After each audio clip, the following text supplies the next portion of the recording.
പ്രിയ സുഹൃത്തുക്കളെ, ഇന്ന് നമുക്ക് നമ്മുടെ റോഡ്, അതായത് നാഷണൽ ഹൈവേ 66 പണവൽക്കരിക്കപ്പെട്ടോ എന്നൊരു സംശയം നമുക്ക് ഇല്ലാതില്ല.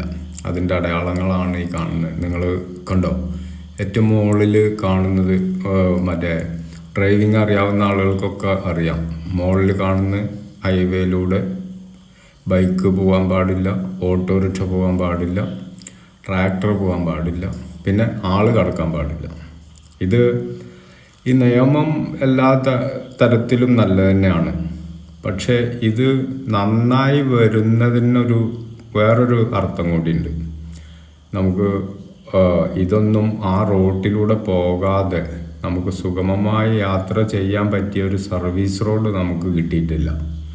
അപ്പോൾ അതുകൊണ്ട് ഇത് കാറുള്ള ആളുകൾക്ക് മാത്രം സൗകര്യപ്പെടുന്ന ഒരു റോഡായി മാറിയോ എന്ന് എൻ്റെ ഒരു സംശയം കേട്ടോ. നിങ്ങൾക്കും നിങ്ങളുടെ അഭിപ്രായങ്ങൾ അറിയിക്കാം. ഇതിലൂടെ യാത്ര ചെയ്യുന്ന ഓരോ ആളുകൾക്കും അറിയാം. പിന്നെ ബൈക്കും അതുപോലെ തന്നെ ഓട്ടോറിക്ഷക്കാർക്കൊക്കെ നമുക്കറിയാമല്ലോ. അവർക്കൊക്കെ ഒരു ദിവസം ചിലപ്പോൾ 30 അല്ലെങ്കിൽ 40 50 കിലോമീറ്ററൊക്കെ ചിലപ്പോൾ ഓടേണ്ടി വരുന്ന ആളുകളാണ് അവർ. അതുകൊണ്ട് അവരുടെ ജീവിതമാർഗം കൂടിയാണ്. അപ്പോൾ ആ ജീവിതമാർഗത്തിന് ഈ നമ്മുടെ സർവീസ് റോഡിൽ കൂടെ പോയിട്ട് എത്രത്തോളം അത് നല്ല രീതിക്ക് കൊണ്ടുപോകാൻ പറ്റും എന്നുള്ളത് വലിയൊരു സംശയം ജനിപ്പിക്കുന്ന രൂപത്തിലാണ് നമുക്കിവിടെ സർവീസ് റോഡുകൾ. അതിൻ്റെ ഏറ്റവും വലിയ ഉദാഹരണങ്ങൾ പലതും ഞാൻ നിങ്ങൾക്ക് കാണിച്ചു തരാം കേട്ടോ.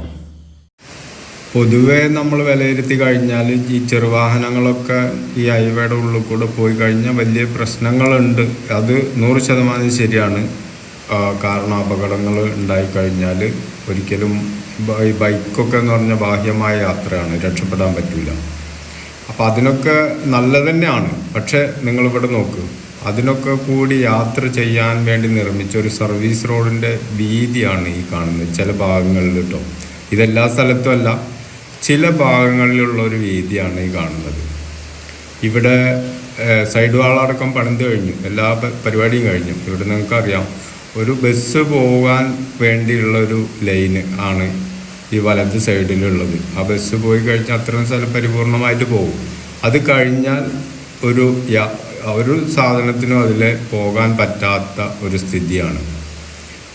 അപ്പോൾ ഇത്തരം കാര്യങ്ങളൊക്കെ ഭയങ്കരമായൊരു പ്രശ്നത്തിലൂടെയാണ് നമ്മുടെ സർവീസ് റോഡ് പോകുന്നത് എന്നൊന്ന് നിങ്ങളെ അറിയിക്കാൻ വേണ്ടിയിട്ടായിരുന്നു.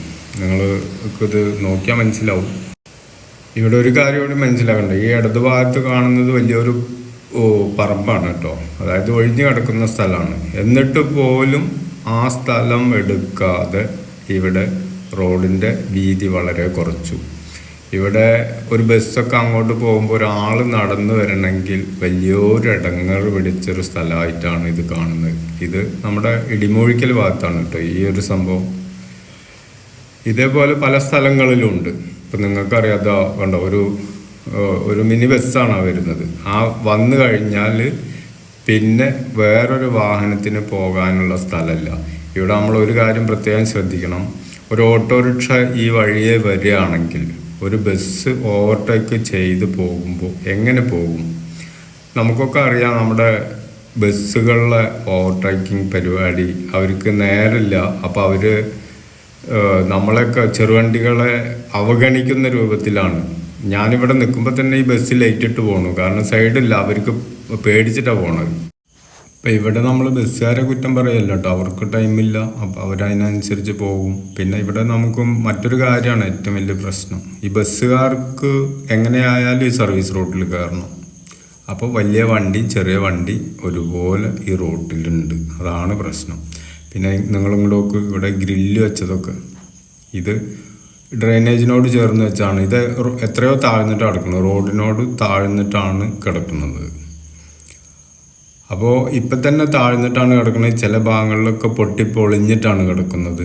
ഇത് വെച്ചിട്ട് അധികം ആയിട്ടില്ല.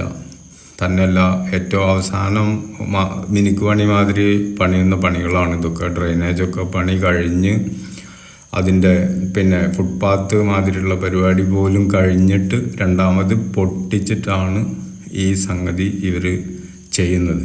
അതിപ്പോൾ തന്നെ പൊളിഞ്ഞ അവസ്ഥയിലാണ്. പിന്നെ നമുക്കറിയാം ഈ ബസ്സുകൾ അതുമാതിരി കനമുള്ള വാഹനങ്ങളൊക്കെ ഇതിൻ്റെ മുകളിൽ കൂടെ പോകുമ്പോൾ ഈ കമ്പിയാണിത്, ഇതിനി താഴ്ന്ന് പോയിക്കൊണ്ടിരിക്കും.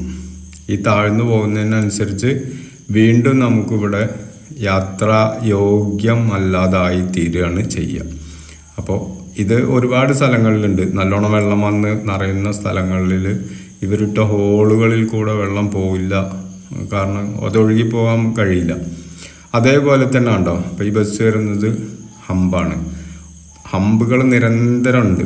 ഹമ്പുകൾ നമ്മൾ കുറ്റം പറയാൻ പറ്റില്ല, റോഡിൻ്റെ സേഫ്റ്റിയാണ്. പക്ഷെ ഇവിടെ നമ്മൾ ഒരു കാര്യം മനസ്സിലാക്കേണ്ടത്, ഈ റോഡ് വീതി കുറവ്, ഒരു യാഥാർത്ഥ്യമായ യാത്രയ്ക്ക് പറ്റാത്ത രൂപത്തിലുള്ള വീതി കുറവ്, അതുപോലെ തന്നെ ഇത്തരം കാര്യങ്ങൾ പിന്നെ ഒക്കെ കൂടി ആവുമ്പോൾ ഒരു സാധാരണക്കാരന് യാത്ര ചെയ്യാൻ പറ്റാത്ത ഒരു സാഹചര്യമാണ്. ഒരു കണക്കിന് പഴയ റോഡായിരുന്നു നല്ലത് എന്ന് ആഗ്രഹിച്ചു പോകുന്ന ഒരു രൂപത്തിലാണ് ഇവിടെ സാധാരണക്കാരൻ, അതായത് ബൈക്കായാലും ഓട്ടോറിക്ഷ ആയാലും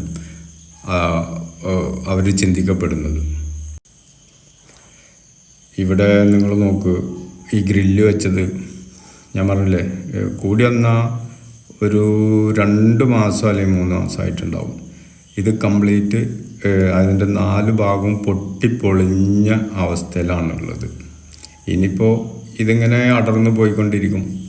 അപ്പോൾ എന്തായാലും വാഹനം ഇതിൻ്റെ മുകളിൽ കൂടെ, ഈ ഡ്രെയിനേജിൻ്റെ മുകളിൽ കൂടെ കയറിയിട്ടേ പോകാൻ പറ്റൂ. കാരണം ഇനി ഇതിനേക്കാളൊക്കെ വലിയ വിറ്റ് ഈ റോഡിൽ തന്നെ ഓപ്പോസിറ്റ് വണ്ടികൾ വരാറുണ്ട്. ഓപ്പോസിറ്റ് വണ്ടി വരും, അപ്പോൾ എങ്ങോട്ട് പോകുമെന്ന് അറിയാത്തൊരു അവസ്ഥയിലാണത്.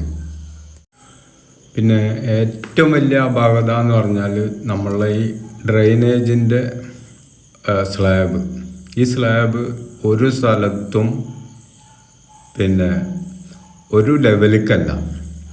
ചില ഭാഗങ്ങൾ ഒരു 2 ഇഞ്ച് കയറിയിരിക്കും, ചില ഭാഗങ്ങൾ 2 ഇഞ്ച് താഴ്ന്നിരിക്കും, ചില ഭാഗങ്ങൾ വെറുതെ ഇങ്ങനെ ഒരു മല കയറി പോകുന്ന മാതിരിയൊക്കെയാണ്.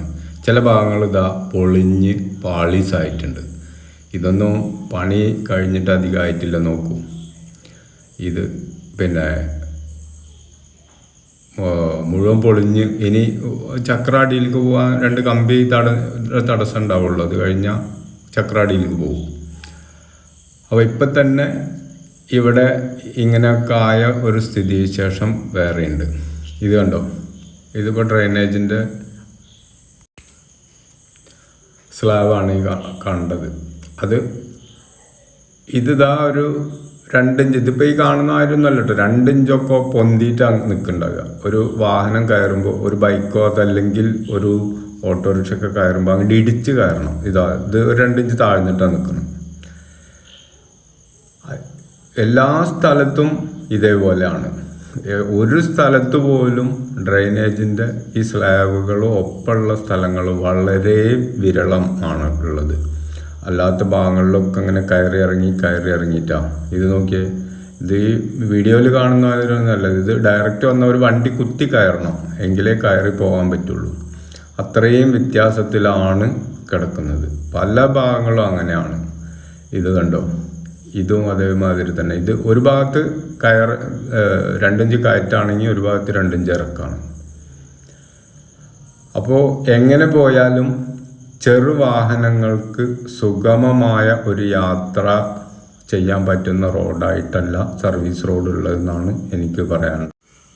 അപ്പോൾ ഇങ്ങനെയൊക്കെയാണ് സാധാരണക്കാരന് ഈ റോഡിൽ വല്ല ഗുണം കിട്ടിയോ എന്നുള്ളൊരു ആശങ്ക എൻ്റെ മനസ്സിൽ തോന്നിയത് ഞാൻ നിങ്ങളെ അറിയിച്ചെന്നുള്ളൂ. എല്ലാ ആളുകൾക്കും അവരവരുടെ അഭിപ്രായം എന്താണെന്നറിയില്ല. ഇതേ യാത്ര ചെയ്ത ആളുകൾക്കൊക്കെ ഇത്തരം കാര്യങ്ങളൊക്കെ മനസ്സിലായിട്ടുണ്ടാവും. ഇത് പിന്നെ സ്പീഡ് ട്രാക്കിലൂടെ യാത്ര ചെയ്യുന്ന ആർക്കും ഇത്തരം പ്രശ്നങ്ങൾ ഉണ്ടാവില്ല. ഇത് നമ്മുടെ മലപ്പുറം ജില്ലയിലെ KNRC എന്ന് പറഞ്ഞ കമ്പനി വർക്ക് ചെയ്തിട്ടുള്ള ഭാഗങ്ങളാണ് ഇപ്പം ഞാൻ ഈ കാണിച്ചത് കേട്ടോ. മലപ്പുറം ജില്ലയിൽ മാത്രമാണ്. ഇനി മറ്റ് ജില്ലകളിലും ഒക്കെ ഇതാണോ സ്ഥിതി എന്നെനിക്കറിയില്ല, ഞാൻ പോയി കണ്ടിട്ടില്ല. അപ്പോൾ ഇവിടെയുള്ള യാഥാർത്ഥ്യം നിങ്ങളൊക്കെ ഒന്ന് അറിയിച്ചു എന്ന് മാത്രം. നിങ്ങളുടെ വിലയേറിയ അഭിപ്രായങ്ങൾ രേഖപ്പെടുത്തുക. അതുപോലെ തന്നെ ഈ പറഞ്ഞതിൽ എന്തെങ്കിലും സത്യാവസ്ഥ ഉണ്ടോ ഇല്ലയോ എന്നൊക്കെ നിങ്ങൾ പിന്നെ അഭിപ്രായം രേഖപ്പെടുത്തുക. ഇപ്പോൾ ഈ റൈറ്റ് സൈഡിൽ പോണത് സർവീസ് റോഡാണ്. സാധാരണത്തെ പിന്നെ ഇതുണ്ടോ ഒരു ഇവിടെ നമ്മുടെ കുളപ്പുറത്താണിത്. കൂരിയാട് അവിടെ പണി നടക്കുന്നത് കൊണ്ട് കൂരിയാട് ഇപ്പോൾ ഡയറക്റ്റ് വണ്ടി പോവില്ല. അപ്പോൾ അതുകൊണ്ട് സർവീസ് റോഡിലൂടെ ഇടുങ്ങി പിടിച്ച ഇവിടെ ഒരു ലേശം വീതിയുള്ള സ്ഥലമാണ്, എന്നിട്ട് പോലും 2 വാഹനങ്ങൾ പോകുന്ന ഒരു സ്ഥിതിയാണ് ഈ കാണുന്നത് കേട്ടോ. ഇവിടെ നമുക്ക് ഇത് സുഗമമായി പോയേനെ. സർവീസ് റോഡിൽ ബസ് കയറില്ലെങ്കിൽ ഒരു പ്രശ്നമില്ല. ബസ് കയറാതെ പറ്റൂല, കാരണം ഹൈവേയിൽ നിർത്തിയിട്ട് ഒരാളെ എടുക്കാനോ അതല്ലെങ്കിൽ ഇറക്കി പുറത്ത് കടത്താനോ ഉള്ള സംവിധാനമില്ല. അപ്പോൾ ഈ പിന്നെ സർവീസ് റോഡിൽ തന്നെ ആളുകൾ വന്ന് കയറും, അതുപോലെ തന്നെ ഇറങ്ങി പോവുകയും ചെയ്യേണ്ട ഒരു അവസ്ഥയാണ്. അപ്പോൾ അതുകൊണ്ട് സർവീസ് റോഡ് കയറാതെ ബസ്സിന് ആളെ കിട്ടില്ല. അപ്പോൾ അതൊക്കെയാണ് ഇവിടുത്തെ വിഷയങ്ങൾ. എല്ലാവരും സപ്പോർട്ട് ചെയ്യുമെന്ന് വിചാരിക്കുന്നു. Okay, thanks.